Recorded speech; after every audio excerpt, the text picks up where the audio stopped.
So we have already modeled a transformer, we have modeled a transmission line and synchronous generator. So uh, con- we have studied three power system components. Let me just tell you the syllabus first. See, in the first unit of your course, we had synchronous machine. We have already modeled it. Then we have transformers. We have um, drawn the model of a single phase transformer, and then after that we have considered star star and star delta configuration, and we have drawn this model for your transformer also. After that we have seen short length transmission lines and medium length transmission lines, and we have drawn model for them as well. We have drawn nominal T model, we have drawn nominal pi model, we have uh, seen the ABCD parameters of all these. I guess you remember the ABCD parameter for short line transmission line as well. It is 1Z01. Now, see the course objective. The is course objective number one is to create computational models for the analysis of power system. I hope uh, आप कोई भी आपको power system component दिया गया हो तो आप उसका मॉडल ड्रॉ कर सकते हैं. You can create a computational model for the given power system component. ठीक. Now the next topic is one line diagram, impedance and reactance diagram, and then thereafter per unit system.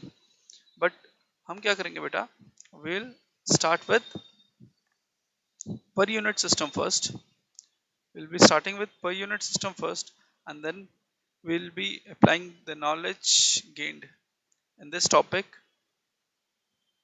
to your single line diagram. ठीक है.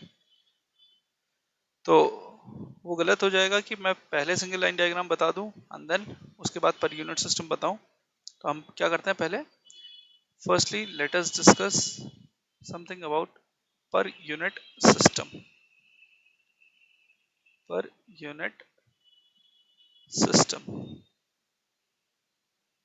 आप लोगों ने पर unit system के बारे में पहले भी पढ़ा होगा in power system one, in machines. ठीक है. देखिए होता क्या है per unit system. Per unit system या per unit value is defined as the ratio of actual value to the base value. This is nothing but it is per unit value of any quantity. ठीक. अब अगर dimensions की बात करेंगे तो for an example I am considering z actual, that is actual value of impedance, and let's say I have supposed or assumed any base value for the impedance. Then the unit of z base would be ohms and that of z actual is again ohms. तो अगर यहाँ पे z हो या कोई other quantity भी हो तो दोनों ही केस में न्यूमरेटर और डिनोमिनेटर में यूनिट्स तो सेम ही रहेंगी, तो वो एक दूसरे को कैंसिल कर देंगे. तो हम पर यूनिट वैल्यू वैसे डायमेंशनलेस होती है but we represent it as P U. ठीक है. तो it is a dimensionless quantity but we represent it as P U to represent it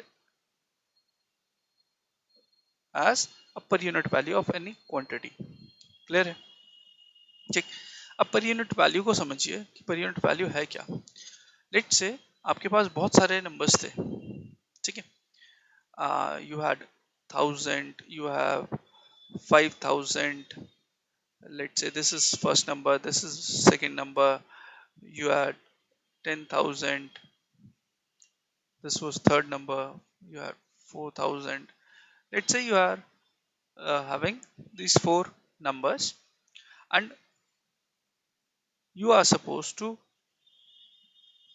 determine A into B upon C plus D multiplied with, let's say, B plus C and so on. Any mathematical relation operation you are supposed to do with these numbers.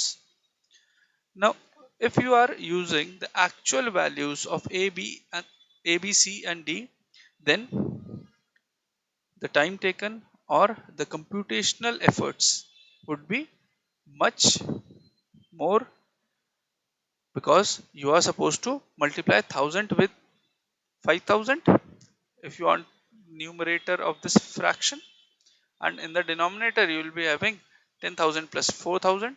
ठीक है, ये तो तब है जब आपके इस तरीके के नंबर्स हैं। अगर आपके नंबर्स और ज़्यादा रेंज में हो तो आपको जो कंप्यूटेशनल एफर्ट्स जो आपके हैं वो बहुत ज़्यादा बढ़ जाएंगे। तो उसको ही रिड्यूस करने के लिए, उसी को थोड़ा इजी करने के लिए, what we do is we firstly select a base value. ठीक है, अब देखिए, selection of a base value depends upon you. You see four numbers here. ठीक है, you can say कि all these four numbers are divisible by 1000, and then we can say new values after dividing it with the base value. If let's say I have selected 1000 as my base value, this is your base value, and now you are referring these, you are calculating the per unit values of A, B, C, D. Then as per our relation, per unit value is actual upon base. So actual upon base says A now is per unit value in per unit terms. A now is 1, B now is 5, C now is 10, and D is 4. Clear? Now, to solve for this relation, if you want to solve for this expression, you can easily solve with smaller values. For an example, here A into B. A into B is nothing but it is 1 into 5. 5 upon C plus D, that is 14. So I can say 5 plus 14, 5 upon 14 multiplied with B plus C is 15. So this is my required fraction, 25 to 75 upon 14. ठीक है, clear? And if I want to get, let's say this is x, जो आपने ये solve किया, this value is x. ठीक है, but here we are having x, but it is in per unit terms. So again we can get the actual value of any quantity by simply multiplying the per unit value with the base value. I hope it is clear to you. तो the base value was 1000. ठीक है, तो कितना आ जाएगा, x actual would come out to be equals to 75 upon 14 multiplied with 1000. So this is the actual value. Now see, solving the same for the same function with these values is a little bit tougher task. And once I have chosen a base value and I've determined the per unit values, so playing with these numbers, these smaller numbers, is much easier. तो power system network में बेटा वैसे ही आपके पास जो data होता है वो कुछ इसी तरीके का होता है कि आपके पास बहुत बड़ी वैल्यूज या वैरायटी ऑफ वैल्यूज आपके पास बहुत ज़्यादा रहती है। तो उसमें it is easy for us to select a base value and then solve for smaller numbers या smaller values. ठीक है, अच्छा, this is one advantage of using per unit system. तो first advantage I can say is that computational efforts are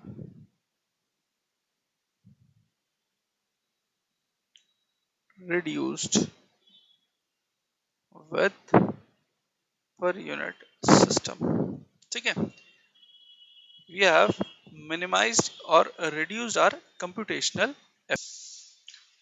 Now, second major advantage of per unit system is that per unit per unit impedance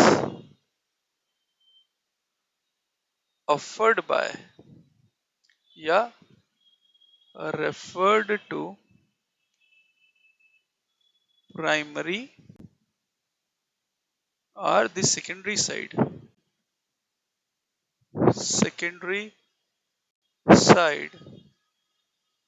in a transformer is same, that is Z1 per unit is equals to Z2 per unit. ठीक है बेटा, आप इसके लिए solve कर सकते हैं कि अगर आपका ट्रांसफार्मर है, उसकी प्राइमरी और सेकेंडरी साइड के इधर जो इम्पिडेंस है, let's say this is Z1 and this is Z2।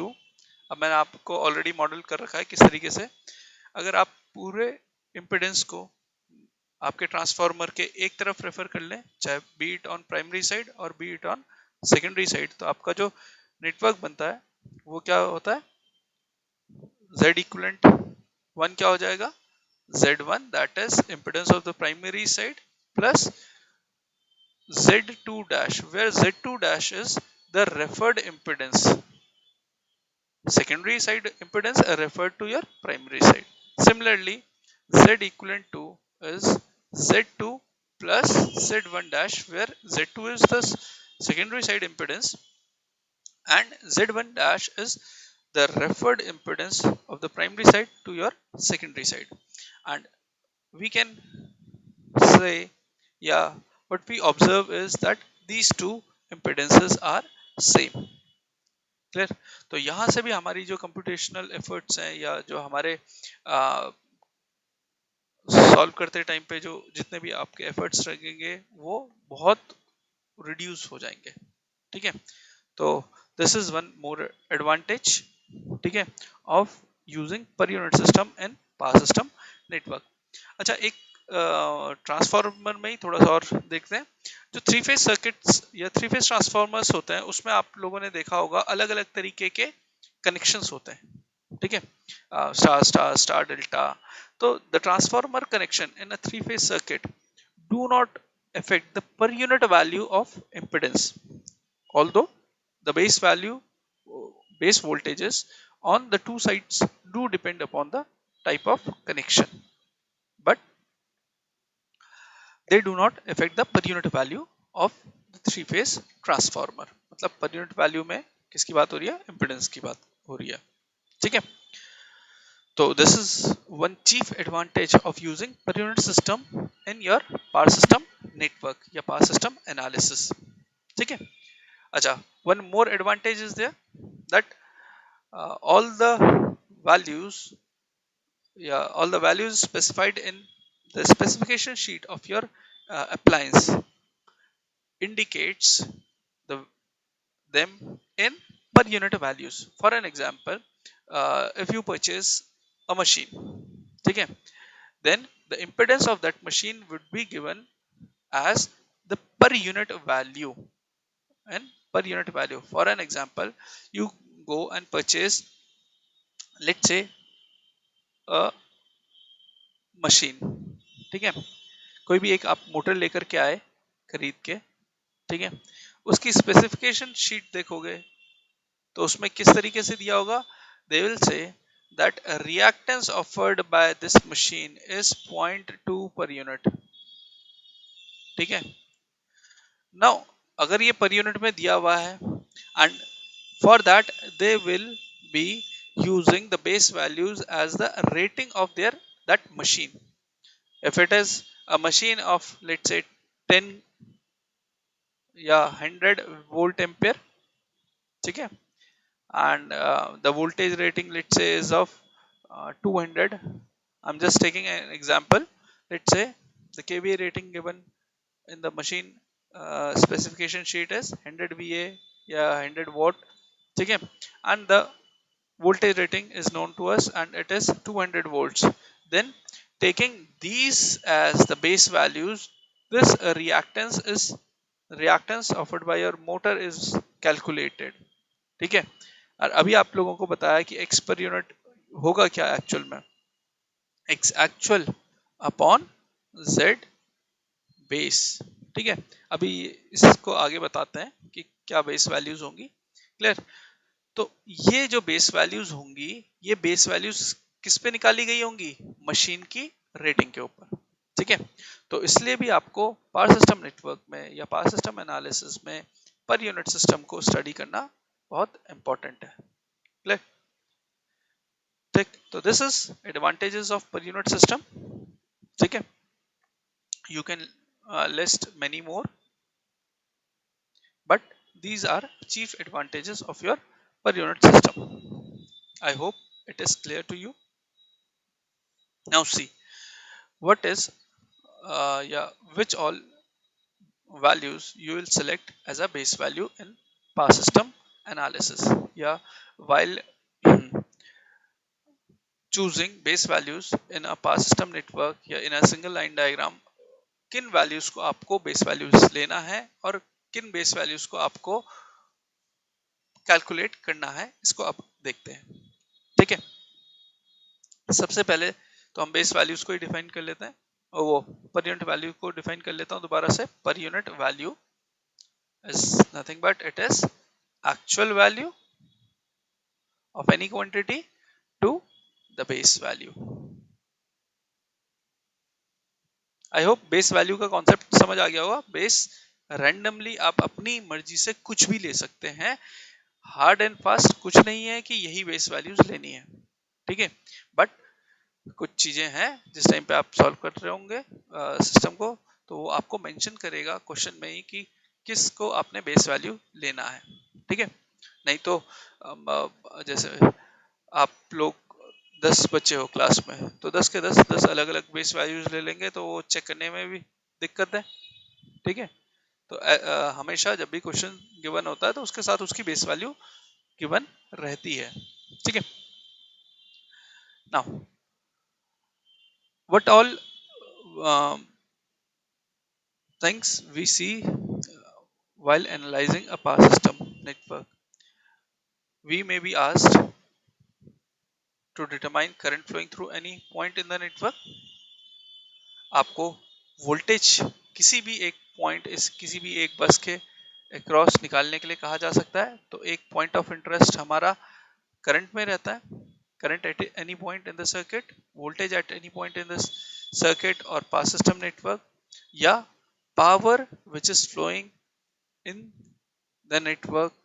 ठीक है, this is active power, this is reactive power, and the apparent or the complex power is represented by S। ठीक है, तो these and other parameters you can say Z, this is impedance, R you can say R is a resistance, and X, यही सारे आपको क्या है parameters दिखेंगे जो आपको कैलकुलेट करने के लिए कहे जा सकते हैं। ठीक है, क्लियर? तो अब किसी की भी पर यूनिट वैल्यू की बात करें तो अगर मैं कहता हूं कि पर यूनिट वैल्यू ऑफ करंट, तो पर यूनिट वैल्यू क्या हो जाएगी बेटा? Actual value to the base value. ठीक है, सिमिलरली अगर मैं इसी तरीके से वोल्टेज की पर यूनिट वैल्यू की बात करूं तो क्या हो जाएगा? V actual upon V base. I hope ये पॉइंट तो सबको क्लियर हो गया होगा कि पर यूनिट वैल्यू होती क्या है। अब आ जाते हैं पावर सिस्टम नेटवर्क में एक्चुअल में किन वैल्यूज को हम लेकर के चलते हैं। देखो, आउट ऑफ मेजर अगर आप देखें तो हमारे पास क्या है? Power, impedance, current end voltage. ये P and Q these are component of your complex power and R and X are component of your impedance। ठीक है, तो बेसिकली ये चार फंक्शंस है, ये चार पैरामीटर्स है। ठीक है, अच्छा, सबके लिए अलग अलग बेस वैल्यूज ना चुनते हुए हम क्या करते हैं, we select base values for V and S in a network, ठीक है, and we determine base values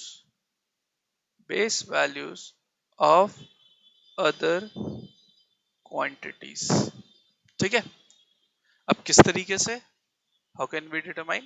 let's say i have selected let's say I have selected base value of voltage as V base and base value of complex power as S base.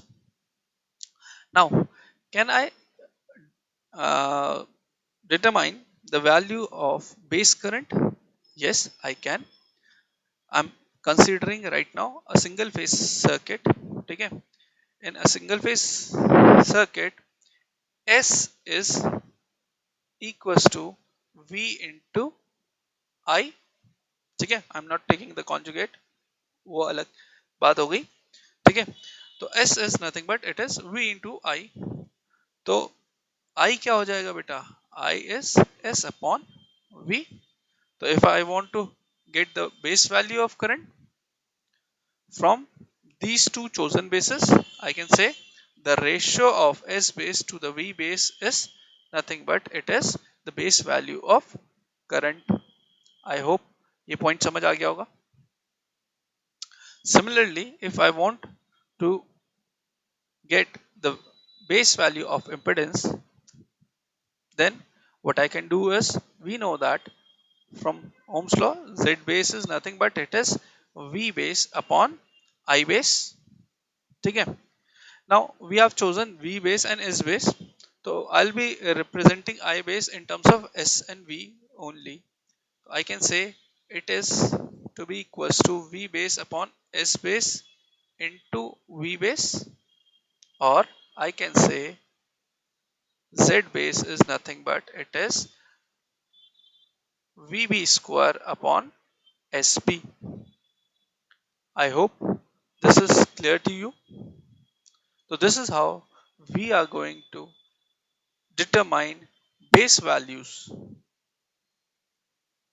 for I and Z.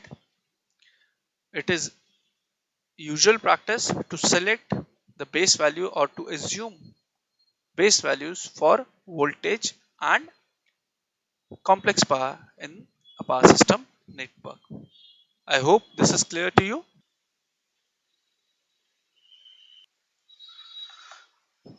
Now this is in the single phase circuit. Next, let's say we are considering three phase circuits. Here again we are going to choose base values for complex power and base voltage, ठीक है। We'll be selecting base values for V and S only. Here in a three phase circuit we have two types of voltages which we usually consider is, one is phase voltage, another is line to line voltage या simply line voltage, ठीक है। Now we chose base values for line to line voltage, ना कि हम phase voltage के लिए base voltage choose करेंगे, ठीक है। तो यहाँ पे जो भी V base choose किया जाएगा वो क्या होगा, line to line voltage, ना कि phase voltage. I hope this is clear to you. So now can we determine the base current? Yes, we can. We know that S base, S is root 3 times V into I in terms of line values. In terms of phase values, we have S is equals to 3 Vp into Ip. Clear? But as I have said earlier, the base value which we are going to choose is line to line voltage. Therefore, we'll be using this relation for three phase power. तो IB कितना आ जाएगा बेटा, S base which you have already chosen, ठीक है, upon root 3 into V base. Unlike your single phase system, there I base was equals to S base upon V base. I hope this is clear to you. इसमें कोई दिक्कत है? Now, talking about Z base, तो Z base कितना आ जाएगा बताओ? ये बता सकते हैं क्या होगा? देखिए, Z base या बेस इंपिडेंस होगा क्या? It is line to neutral value of base voltage, clear, upon the base current. अगर आप देखिए बेस इंपिडेंस की बात करें तो इंपिडेंस क्या होता है बेटा? इंपिडेंस अगर देखा जाए, अगर मान लीजिए एक स्टार कनेक्टेड सिस्टम है, तो इंपिडेंस क्या होगा? इस फेज के अक्रॉस जितना पोटेंशियल होगा divided by the current carried by your phase winding. ठीक है, दिस इज योर इंपिडेंस. ठीक है, यही तो इंपिडेंस होगा. ठीक, तो यहां पे ऊपर कौन सी क्वांटिटी है? यहां पे कौन सी क्वांटिटी है? Line to neutral value of base voltage, ना कि आपका लाइन टू लाइन वोल्टेज. ठीक है, तो जनरलाइज करूं या इजी वर्ड्स में कहूं तो जो फेज वोल्टेज है वो आपका न्यूमरेटर है एंड डिनोमिनेटर में आपका जो भी बेस करंट है. I hope this is clear to you. Now अब क्या होगा? इसी तरीके से आप कह सकते हो, सिंपली क्या आ जाएगा? इसको सॉल्व करोगे तो it would again come out to be equal to VB square upon S base. Clear? तो for Z base in three phase system again we'll be using this relation. I hope this is clear to you. अगर कुछ समझने में इसमें दिक्कत है तो बेटा देखो, लाइन टू न्यूट्रल वोल्टेज क्या हो जाएगा? V B upon root 3. ठीक है, डिवाइडेड बाय बेस करंट अभी हमने निकाला, उसके हिसाब से क्या आ जाएगा? S B upon root 3 into V B. Root 3 से रूट 3 कैंसिल, तो it comes out to be V B square upon S B. ठीक है. Now next is change of base. अब इससे मेरा मतलब क्या है इसको समझो. Let's say we have a machine. एक आप मशीन खरीद के लेके आए घर से. ठीक है, इसकी स्पेसिफिकेशन शीट में दिया हुआ है एस बी नहीं, रेटिंग बता रखी थी. लेट्स से 100 VA ही ले लेते हैं. ठीक है, या KVA ले लेते हैं. वोल्टेज रेटिंग इसकी गिवन है स्पेसिफिकेशन शीट में ही 200. ठीक है, और आपको बोल देता है वो कि Z per unit is equals to 0.8 या 0.5 पर यूनिट. ठीक है, तो किस तरीके से निकाला होगा? जो मैन्युफैक्चरर है, मैन्युफैक्चरर ने जब ये X अप्लायंस बनाया उस टाइम पे Z पर यूनिट निकालने के लिए कुछ तो बेस वैल्यू ली होगी. तो उसने क्या बेस वैल्यू ली होगी? Z पर यूनिट निकालते टाइम पे उसको करना क्या है? Z actual upon Z base, यही उसको करना है, तभी जाकर के तो पर यूनिट वैल्यू निकालेगा. अच्छा, तो Z बेस के लिए, इसके लिए आपको क्या चाहिए? Z बेस की वैल्यू.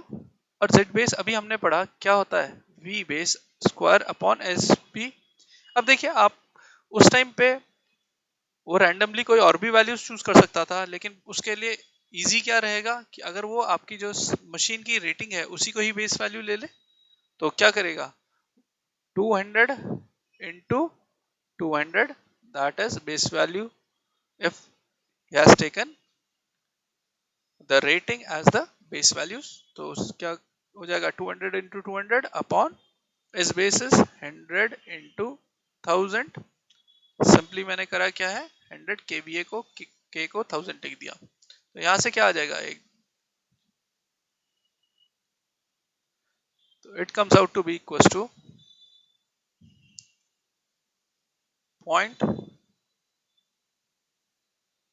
4.4 ohms. तो this is per unit value, वो base value of impedance.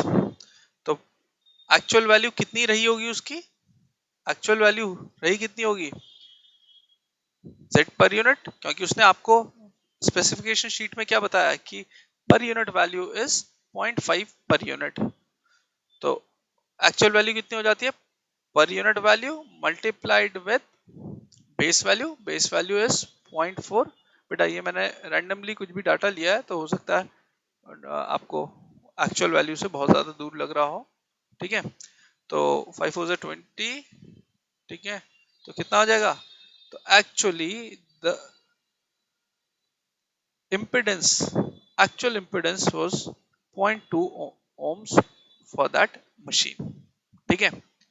But उसने स्पेसिफिकेशन शीट में कितना दिया, 0.5 per unit. This is when he has chosen rating as the base value, ठीक है। लेकिन मैंने आपको पहले ही भी बताया कि it is not hard and fast कि you are suppose to take base value as a rating only, you are free to choose any value as your base value, ठीक है। अब उसी कॉन्सेप्ट को लेकर के देखिए, मेरा मन करता है मैं इनको बेस वैल्यूज नहीं लेता, ठीक है। अगर मैं इनको बेस वैल्यूज नहीं लूंगा तो मैं चेंज भी कर सकता हूं, इसका मतलब ये है अगर मैंने चेंज कर दिया, मैंने कहा ना मेरी बेस वैल्यूज क्या है 200 kVA एंड वोल्टेज, चलो मैं इसे कर देता हूं 100, या इसे कर देता हूं 400, ठीक है। मैंने कह दिया नहीं भाई मैं इन बेस वैल्यूज को नहीं ले रहा हूं, इसको मैं पहले कह देता हूं SB1 VB1, मतलब ये पहले बेस वैल्यूज ली थी, अब मैं इसको बदल दे रहा हूं, इसको बदल के कर दिया क्या मैंने, SB की नई बेस वैल्यू ले ली 200 kVA और V की नई बेस वैल्यू ले ली 400। I can do it, yes we can, because ये हमारे ऊपर है, बेस वैल्यू हम कुछ भी ले सकते हैं। अब अगर मैं नई बेस वैल्यूज के साथ देखूं तो with new base values, new base values Z base कितना हो जाएगा, Z बेस कितना होता है बेटा VB square upon SB, VB is 400, I've selected new base value for voltage to be equals to 400 and S base हमने क्या assume किया है कि S base कितना है 200 kVA, earlier it was 100 and 200 volts, ठीक है। तो यहाँ पे क्या आ जाएगा 200 kVA, kVA मतलब 1000, 1 2 3 4 1 2 3 4, तो कितना हो गया बेटा 8/20, ओहो ये तो उतना ही आ गया जितना पहले था, ठीक है। तो ऐसा करते हैं कि थोड़ा सा डाटा में और चेंज कर लेकर के आते हैं, इसे हम कर देते हैं, let me change this to a new figure, let let us keep it 400 only and uh, let me take this to 50 kVA, ठीक है। what I have done is I have chosen SB2 as 50 kVA, तो यहाँ पे थोड़ा सा change आ जाएगा, क्या हो जाएगा ये 200 की जगह क्या होगा 50, क्लियर।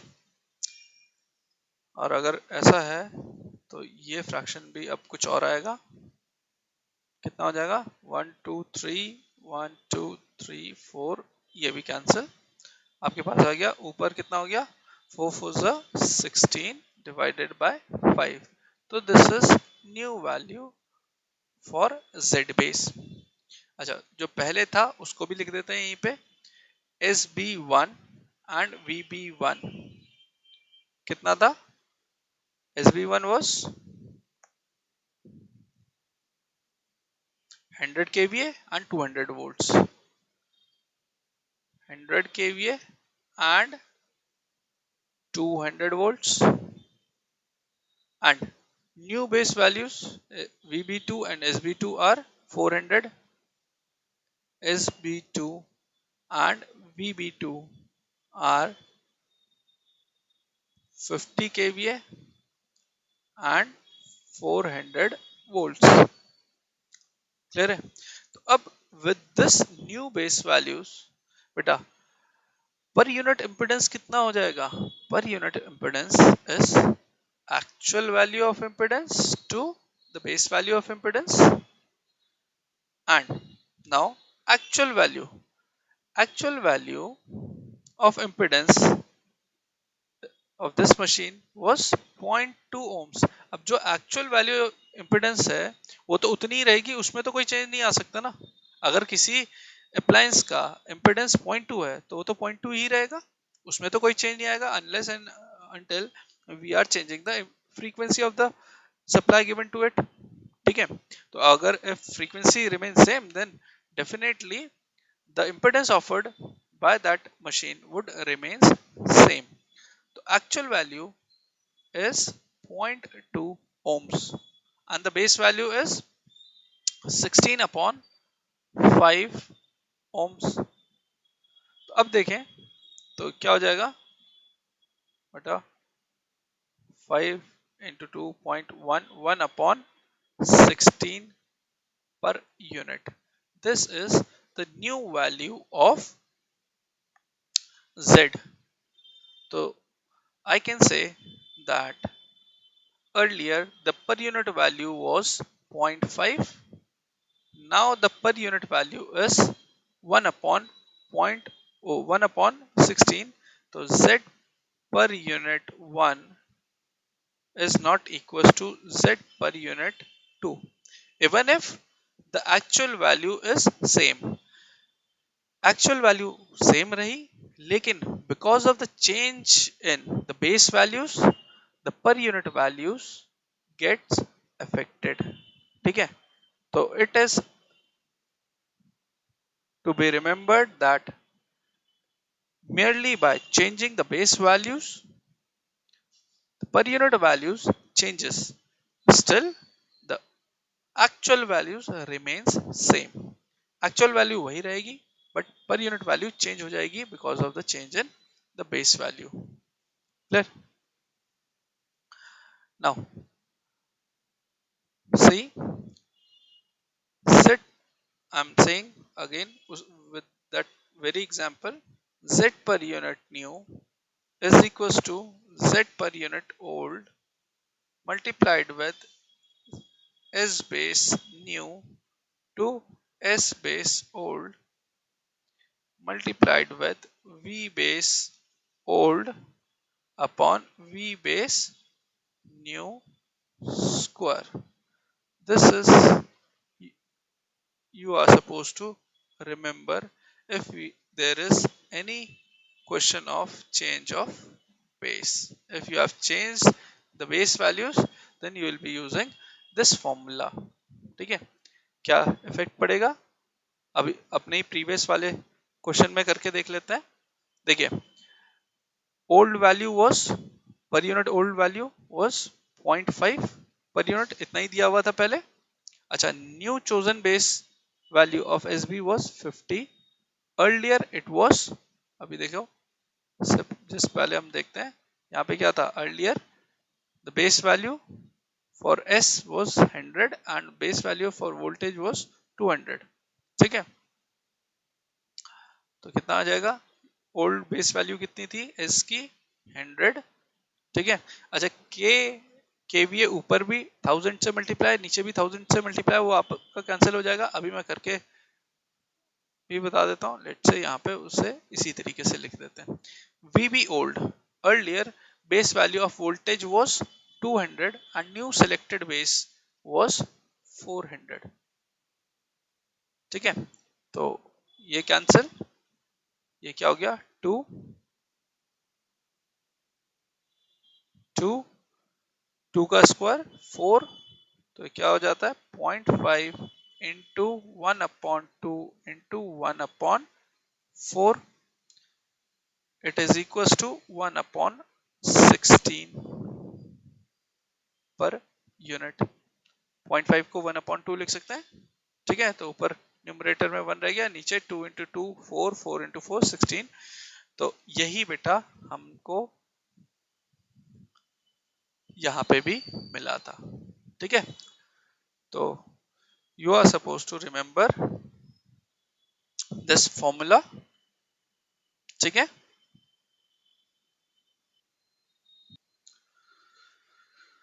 तो for today this is all about per unit system. Tomorrow I'll be applying this knowledge of per unit system into the single line diagram and will be drawing impedance and reactance diagram for a given single line diagram. For today, this is all.